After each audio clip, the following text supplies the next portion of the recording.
bukan apa sebab semalam kita sembang final cover game UiTM KL dengan KL City and jadi pula insiden Hand of God ni. Tapi sebelum kita nak go in terus pasal Hand of God ni, why not kita sembang dulu on apa yang jadi dalam game tu daripada mula sampai habis. Tak cerita final sharing kita. Okey, alright. Sebenarnya pertemuan dengan antara Kuala Lumpur dan juga UiTM ni adalah satu pertemuan yang dianggap mudah untuk Kuala Lumpur kerana mereka sebenarnya kalau dilihat di atas kertas kelebihan tu memang memihak kepada mereka, tetapi harus diingat UiTM pada semalam bukanlah UiTM pada awal musim kerana mereka telah pun upgrade pemain-pemain mereka melibatkan 4 pemain baru dan itulah yang memberikan kesukaran kepada pasukan Boyan Hodak untuk meneruskan kecemerlangan mereka dalam mengutip jaringan penuh ya.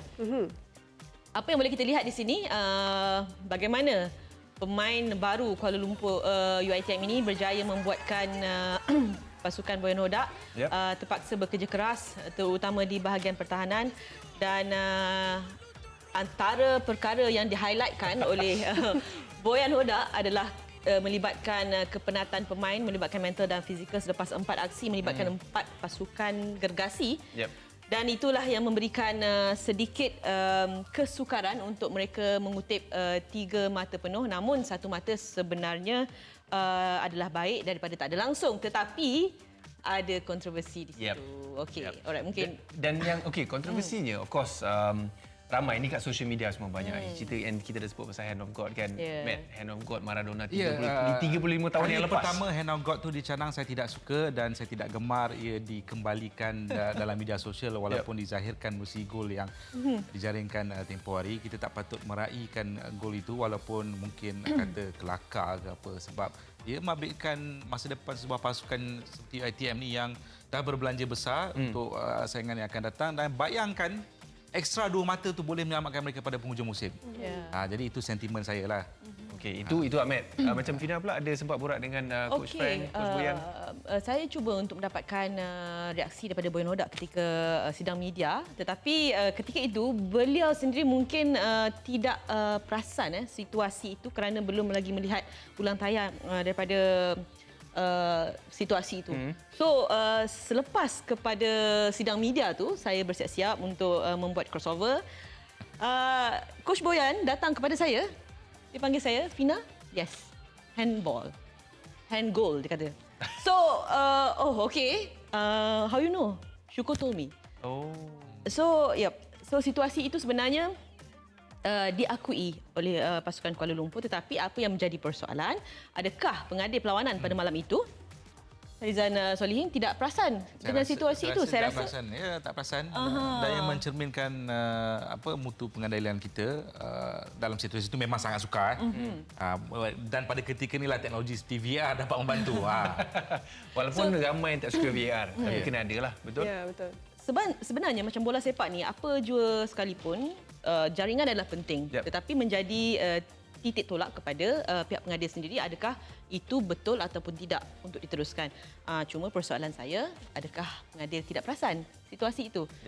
Jika gol itu berlaku dan Syukur Adan bersama dengan pasukan rakan pasukan yang lain meraihkan jaringan itu tanpa ada sebarang bantahan daripada pengadil, kalau saya pun saya meraihkan. Kalau saya jadi pemain tu, saya datang tampil mengaku kepada pengadil. Saya rasa ada budi bicara tak untuk pengadil membatalkan jaringan tersebut? Pernah ke berlaku situasi macam tu? Rasanya sebelum kalau kata jatuh tapi tak dalam kotak penalti, referee bagi penalti, itu saya pernah tengoklah. Gol jarang lah.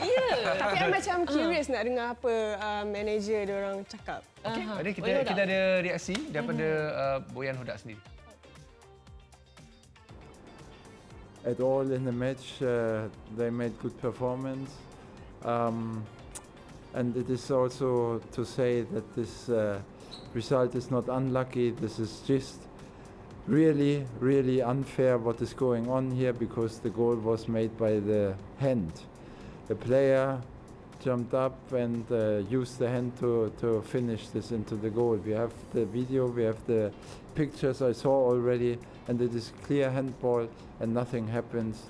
The referees, for me, not able to be in the Super League.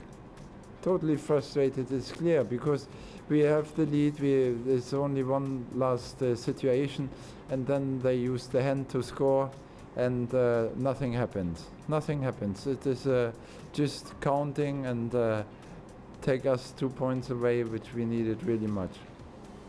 I cannot again comment about the penalty, but you check the video, it was very interesting. And what else is, after we concede goal, I put Daniel up and we start to play long passes, and at the end one of the set pieces was good for us. I know how they feel. This happened to us few times this year, but overall I think that, to be fair, both teams deserve point. Nobody deserve to win. Kita cakap tentang jaringan daripada Syukur Adan tu. Di Twitter dah kecoh. Ni hands of God ke apa? Nampak macam kena tangan kan? Tapi kalau boleh kita nak tengok balik jaringan daripada Syukur Adan tu sebelum kita bicarakan dengan lebih lanjut. Kita nak bagi dua panel kita ni meneliti dengan lebih fokus jaringan daripada Syukur Adan. Tengok. Okey, ini agak laju Mungkin kalau kita ada gerak perlahan yang kita boleh lihat, sebab itu kita nampak ada pemain-pemain UiTM yang meluru ke arah pengadil. Okey, kita tengok daripada angle yang ni. Agak susah tapi okey, lagi sekali. Okey, itu mungkin lebih jelas. Nampak. Okey, Nizam tajam tu tengok tu. Nizam, tangan ke kepala? Syarul. Syarul? Tak, agak kelang kabut kat situ sebab saya tengok ya mungkin ada tangan dinaikkan, tetapi di belakang beliau ada Nerenok yang mungkin cuba untuk menanduk bola, tapi agak kurang clear petikan tadi. Sebaik saja jaringan itu dilakukan, pengadil meniupkan whistle. Saya pun tak sure sama ada bola tu terkena Nerenok ataupun terkena tangan Syukur. Saya pun tak pasti. Tak nampak. Kita kena tengok sekali lagi. Okey, kalau dalam situasi itu apa yang advantage untuk KL lah? Satu keputusan yang tepat untuk pengadil daripada pengadil? Pengadil dah pun sahkan jaringan tu. Saya rasa mungkin pada pengamatan pengadil itu ada jaringan yang sah. Tapi untuk mengatakan itu adalah handball, saya tak pasti. Saya kena tengok sekali lagi. Kerana tak apa, nanti kita bagi klip video. Ya. Boleh buat tidur tengok sekali. Sebab nampak macam handball. Nampak macam handball tapi saya tak sure. Saya pun setuju, saya nampak macam handball tetapi sebab keadaan tu agak kelang kabut dan juga mungkin di belakang Syukur ada Nerenok yang tinggi yang ingin cuba menanduk bola dan mungkin terbiar. Saya tak klip tu agak laju untuk agak laju kan. Tapi sebab dah tengah malam sangat. Kalau boleh saya nak telefon Cikgu Supidin Saleh, bekas pengadil FIFA kita, nak mengesahkan daripada beliau. Mungkin bola terkena tangan Syukur dan terkena Nerenok. Okey. Di pengamatan pengadil. Okey betul. Di pengamatan pengadil. Saya pun tak tengok tadi pengadil posisi dekat mana kan. Tapi memang kecoh kan. Kita punya expert pun tak tahu. Tapi kebanyakan dia orang kata handball, memang nampak macam handball. Tapi kita nak tahu juga daripada Fina dan juga Ahmed, handball atau tak? Quick one, handball. Ahmed? Sorry Abang Syukur Adan, handball. Okey, itu cerita UiTM dan KL City.